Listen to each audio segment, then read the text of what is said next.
নমস্কার বন্ধুরা, শুভ সন্ধ্যা। তোমরা সব কেমন আছো? আমি তো বেশ ভালো আছি।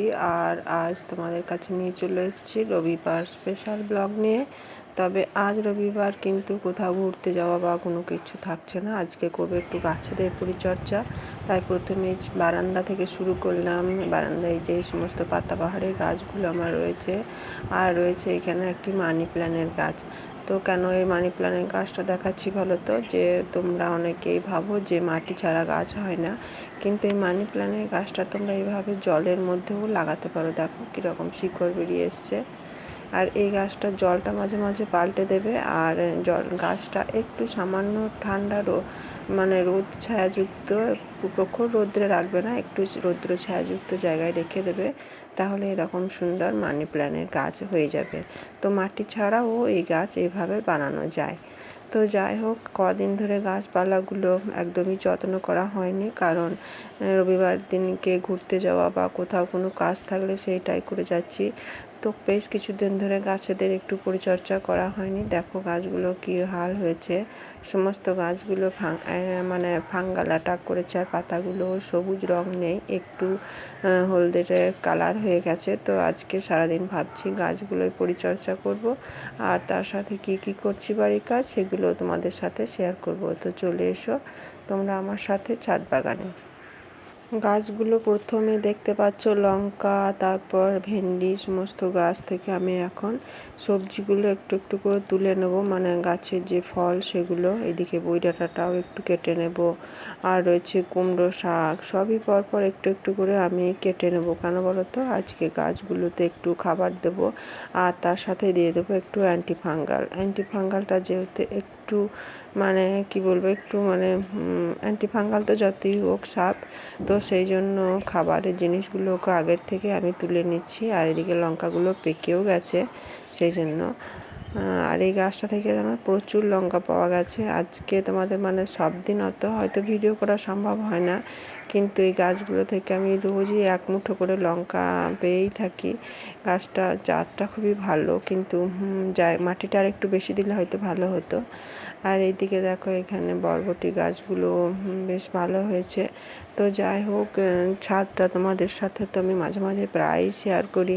তো আজকেও সকাল থেকে প্রচুর ফুল ফুটেছিল, ছাদে এলেই তোমাদেরকে দেখাতে ইচ্ছে করে। আর এদিকে রয়েছে এই ড্রাগনের গাছগুলো, এদেরকেও একটু মাটি খুঁড়ে দেবো, একটু খাবার দেব। আর এই গাছগুলোকে আমি ওই চারতলার ছাদের মধ্যে নিয়ে যাব। তো কী কী পরিচর্যা করছি সেগুলো সবই দেখতে থাকো। এই বরবটির গাছটা একটু লম্বা হয়ে যায়, তাই ওর মধ্যে একটা কি বলবো, একটা ওই ছোট দেখে একটা লাঠি বসিয়ে দিয়ে ওকে তুলে দিয়েছি। আর এই ভেন্ডিটা এখন তুলে নিচ্ছি। আর তারপর আরও কী কী করছি তোমরা দেখো। তোমরা যারা নতুন অবশ্যই আমার চ্যানেলটাকে সাবস্ক্রাইব করে রেখো। এই যে দেখো ধুতুরার ফুল হয়েছে, চ্যানেলটা সাবস্ক্রাইব করে রেখে দিও, নতুন নতুন ভিডিও দেখতে পাবে। আর একটু করে লাইক কমেন্ট করো, তাহলে আমার চ্যানেলে অনেক রকমের ভিডিও আমি বানাই, তোমরা সেগুলো সবই দেখতে পাবে। এই যে দেখো এখানে কুমড়ো শাকটা এখান থেকে একদম নিচের দিকে ঝুলে গিয়েছে ছাদের ওই দিক বেয়ে।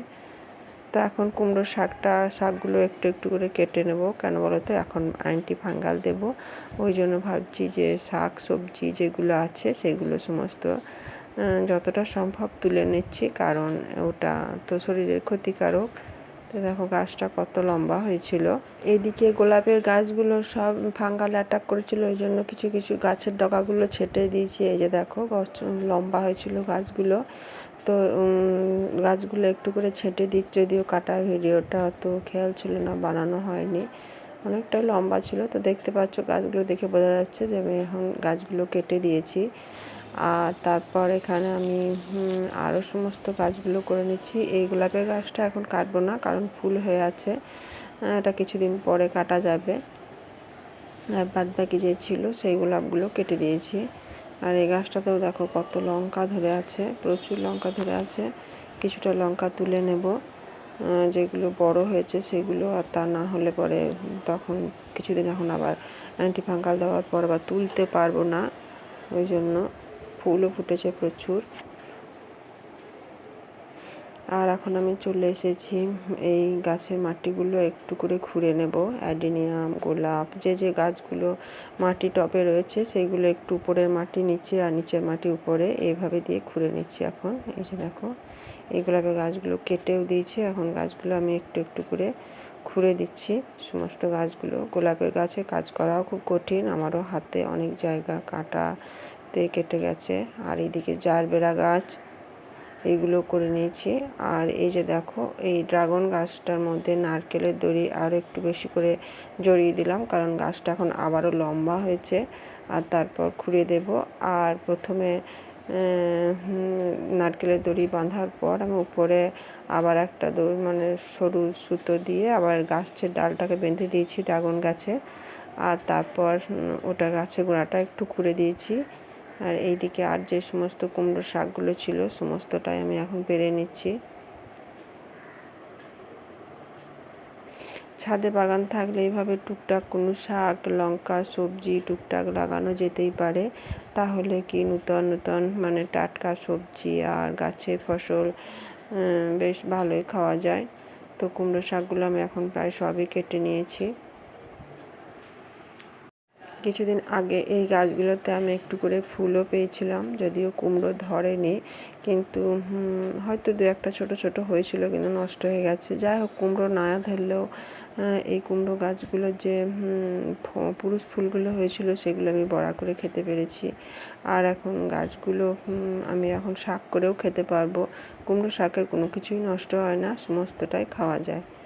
আর এই যে দেখো আমি এখন চলে এসেছি অ্যান্টি ফাঙ্গাল সাপ এইটা নিয়ে। এই যে দেখো এটা কিন্তু গাছের যে কোনো গাছের ফাঙ্গাল, ওই পাতা হলুদ হয়ে যাওয়া, পাতা কুঁকড়ে যাওয়া সমস্ত কিছু থেকে গাছকে রক্ষা করে। আর এই একটু একটু শুকনো আমি এর মধ্যে ঢেলে নিয়েছি। আর এইটা এখন এইভাবে আমি নিয়ে কিছু কিছু গাছের গোড়ায় যেগুলো বেশি বেশি করে ফাঙ্গাল অ্যাটাক করেছে সেইগুলোর গায়ে এগুলো আমি প্রলেপের মতো দিয়ে দেব। তারপর বাদবাকি গাছগুলোতে আমি স্প্রে করে দেবো। তো এই গোলাপ গাছের অবস্থাটা ভীষণই খারাপ হয়েছে। এই গোলাপ গাছগুলো সবই আসলে প্রচণ্ড রৌদ্রের পরে যখন এই বৃষ্টি বৃষ্টি ভাব আসে, এখনকার বৃষ্টি মানেই তো দূষণ। তো যখন এই বৃষ্টি বৃষ্টি ভাবটা হয়, মাঝে মাঝে বৃষ্টি হয় আবার প্রচণ্ড রোদ হয়, তখন কিন্তু এই গোলাপের গাছটা এরকমই হয়। আর এখন যদি এই গাছটা এভাবে আমি যত্ন না করি তাহলে পরবর্তী ক্ষেত্রে অর্থাৎ শীতের দিনে যখন গোলাপ ফুল আসার টাইম তখন আমি ফুলটা পাবো না।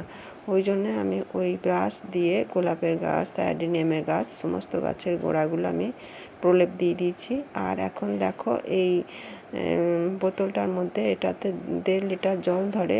এর মধ্যে আমি পরিমাণ মতো 1.5 লিটার জলে যেমন লাগবে, তোমার যেমন লাগবে, জলটা যেন খুব ঘন না হয় খুব পাতলাও না হয়, তো এইভাবে গুলে নিয়ে এইভাবে প্রতিটা গাছে প্রথমে পাম্প করে নিয়েছি। আর এখন আমি এইভাবে জারবেরা গাছগুলো কেমন দেখো রং হয়েছে, একটু সবুজ নেই, সমস্ত গাছগুলো হলুদ হয়ে গেছে। তো এখন আমি পাতার মধ্যে এই অ্যান্টি ফাঙ্গালটা দিয়ে দিচ্ছি। আর এটা কিন্তু অবশ্যই সকাল 9টার আগে কিংবা বিকাল ওই 5টার পরে কাজটা করবে, দুপুরের দিকে করা যাবে না, কারণ এটা তো যতই হোক একটা কীটনাশক বলতে পারো। আর দুপুরের টাইমটাতে অনেক মৌমাছি প্রজাপতি আসে। আর ওই জন্য আমি যখনই এই সারটা দিই অ্যান্টি ফাঙ্গাল তখন আমি এটা ওই সকালে 9টার আগে কিংবা 5টার পরে আমি এই ফাঙ্গালটা গাছে দিয়ে থাকি। তো এইভাবে এখন আমি গোড়াতে দিয়েছিলাম যে সমস্ত গাছগুলো বেশি ফাঙ্গাল অ্যাটাক করেছে, আর তারপর আমি দিয়ে দিচ্ছি এই পাতাগুলোর মধ্যে। তো এইভাবে আমি ছাদ বাগানের সমস্ত গাছগুলো এক এক এক এক করে এই অ্যান্টি ফাঙ্গাল সারটা দিয়ে দেবো। মল্লিকাগুলোর কি হাল দেখো, পুরো সাদা হয়ে গেছে। এগুলোকে বেশ ভালো মতো করে এখন ভিজিয়ে ভিজিয়ে দিতে হবে, তাছাড়া এমনিতে কালো কালো দেখো এখানে প্রচণ্ড মিলিবাগ হয়েছে। এই গাছগুলোতেও দিতে হবে একটু একটু করে।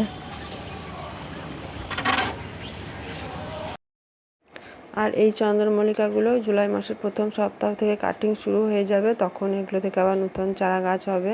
তো এখন আমি পরপর দেখো এই যে লঙ্কা গাছ, তারপর শসা গাছ, আর পরপর জবা, সমস্ত গাছগুলোর মধ্যে আমি এই অ্যান্টি ফাঙ্গাল সারটা দিয়ে দিচ্ছি। প্রচুর সব গাছগুলোর মধ্যেই আমি আস্তে আস্তে এই স্প্রেটা একবার করে পাম্প করলে ভিতরে টিপে দিলে পরে আমি জল বেরিয়ে আসে দেওয়া হলো। দেখলে ড্রাগন গাছ সমস্ত গাছগুলো দিয়ে দিয়েছি। আর এখন এই বরবটি গাছগুলোকে দিয়ে দিচ্ছি। আর এই যে ড্রাগনের গাছ, এই গাছগুলো আমি এখন দেখো ওই 4তলা ছাদের মধ্যে নিয়ে যাচ্ছি। তাড়াহুড়ো করে দেখিয়ে দেওয়া হলো স্লো মোশনে। আর এই যে দেখো এইখানে নিয়ে এলাম, নিচে ছিল এই গাছগুলো। এখন এদেরকে একটু পেঁয়াজের খোসা ভেজানো জল দিয়ে দিচ্ছি। কেন বলো তো ছাদে নিয়ে এলাম, এই যে এখান থেকে আগে পরে একটু পরে বুঝতে পারবে। এই গাছগুলো যেহেতু আমার ড্রাগন গাছগুলো যেহেতু উপরে কোনো গোল মতো কিছু দণ্ড লাগানো নেই, সেই জন্য গাছটা তো একটু উঁচু হলে ওকে আবার নিচের দিকে ঝুলিয়ে দেওয়ার চেষ্টা করব। আর সেই জন্য এটা একদম 4তলার ছাদের মধ্যে নিয়ে এসেছি। তো এখানে আমি যত্ন করব। ওই যে দেখো 4তলার উপরে যে কালো মতো দণ্ড, ওইটাই হলো ড্রাগন গাছের দণ্ড। ওইটা তখন গাছটা বাড়লে নিচের দিকে ঝুলে যাবে, তখন ওখান থেকে আমার ড্রাগনের ফলেরও সুবিধা হবে পাড়ার।